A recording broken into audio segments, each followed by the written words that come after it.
একই সাথে 200 পরিবারকে পবিত্র রমাদান উপলক্ষে খাদ্য সামগ্রী তুলে দিয়েছে আলহাজ আফতাব আলী ট্রাস্ট। শুক্রবার গোলাপগঞ্জ উপজেলার বুধবাড়ি বাজার ইউনিয়নের আওই গ্রামে এক অনুষ্ঠানের মাধ্যমে এই খাদ্য সামগ্রী তুলে দেন বিশিষ্টজনেরা। বিস্তারিত জানাচ্ছেন সিনিয়র রিপোর্টার এম হাসানুল হক উজ্জ্বল, আর ক্যামেরায় ছিলেন অরুণ বৈদ্য। সিলেটের গোলাপগঞ্জ উপজেলার প্রত্যন্ত অঞ্চলের অসচ্ছল মানুষের হৃদয় জয় করতে সক্ষম হয়েছে আলহাজ আফতাব আলী ট্রাস্ট। মানবিক এই সংস্থাটি সমাজ উন্নয়নে ধারাবাহিকভাবে কাজ করে যাচ্ছে। রমজানুল মোবারকের উদ্দেশ্যে আজকে আমরা ইফতার সামগ্রী আমাদের এলাকার গরিব মানুষের সামনে আনছি এবং হাতে পৌঁছাইয়া দেওয়ার।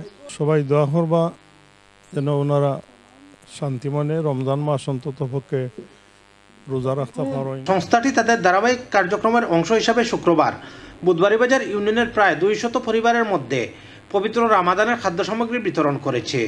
সমাজ উন্নয়নে অবদান রাখছেন এরকম বিশিষ্টজনেরা এসব মানুষের হাতে খাদ্য সামগ্রী তুলে দেন।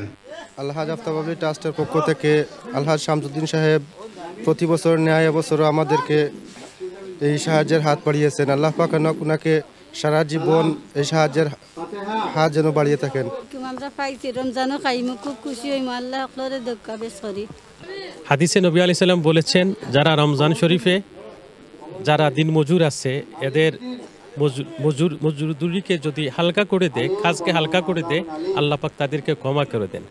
তো ওনারা যে আজকে যে কাজ করতেছেন আলহাজ আফতাব আলী ট্রাস্টের পক্ষ থেকে, এটা সেই হাদিসের বাণীরই অনুসরণ করছেন। আলহাজ আফতাব আলী ট্রাস্টের প্রতিষ্ঠাতা আলহাজ শামস উদ্দিনের সভাপতিত্বে খাদ্য সামগ্রী বিতরণী অনুষ্ঠানে রাজনীতিবিদ মাওলানা আলী আহমদ, মাওলানা রশিদ রহমান, আবদুল্লাহ আল হানিফ সহ বিশিষ্টজনেরা উপস্থিত ছিলেন। এম হাসানুল হক উজ্জ্বল, চ্যানেল এস নিউজ, সিলেট।